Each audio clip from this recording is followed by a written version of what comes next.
Hey, Tracy, how are you? Not bad. Awesome. You are actually going to be putting on a show at the Strand Capitol Theater in downtown York on December 14th. Tell us a little bit about what we can expect. Decided to change things up this Christmas, so we're going to take people back to the 40s and 50s and use the classic approach for Christmas tunes. So it's actually going to be a swinging Christmas. The last time that you put on a show in Lancaster, there was this couple, the typical, we've been married forever couple, and the wife was meh, meh, meh, and the husband was meh, meh, meh, and you just got right in front of them. And he said, all right, let's work this out. When you do a show like this for 5 hours a day, eventually you pick up some of the tips, how to be a vital part of a relationship, how important it is to listen, and all the things that are going to happen in a relationship. So when you see a couple like that in person, it's sort of like, let me play, John Tesh, amateur psychotherapist. Right. My wife and I have this thing where, whenever the family is having an issue or we're having an issue, we hit the therapist that we see, we go directly to him, because you can't counsel your mate. You're a famous person. You're married to a famous person. How in the world do you make that work? We never really got involved in Hollywood.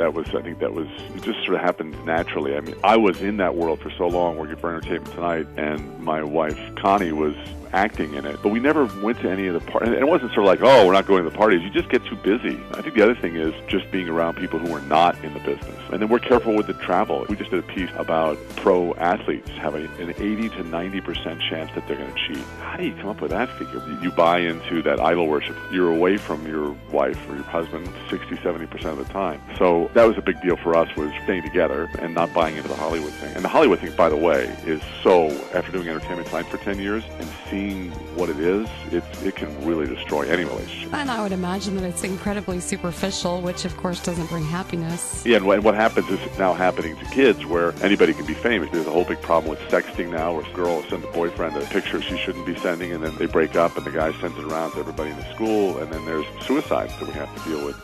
The fact that anybody can be a star now is another problem. I do think that a lot of this runs back to the parents as well. This wasn't something that we had to deal with when we were kids, but now our children are going through this, and we really have to protect them. Yeah, Tracy, if I can give one tip that all these therapists that I've talked to give over and over again, is your kids should never have a computer in their room. It should always be in a public space. And if right now you're within the sound of our voices and you don't have all of your kids' passwords, you're just wrong. I would assume that you have your children's passwords and you monitor. We absolutely do. And you get the screaming and yelling of, what about my privacy? What about it? Yeah, thank you. Well, John, we're really excited about the show on December 14th at the Strand. We cannot wait. It's going to be so much fun. Thanks. And if you need any therapy, come backstage. We'll have the whole crew will be there, the whole Intelligence for Life crew. Not you personally, Tracy, because I'm sure you're just very well adjusted. Thank you so much, Thanks, John. Tracy.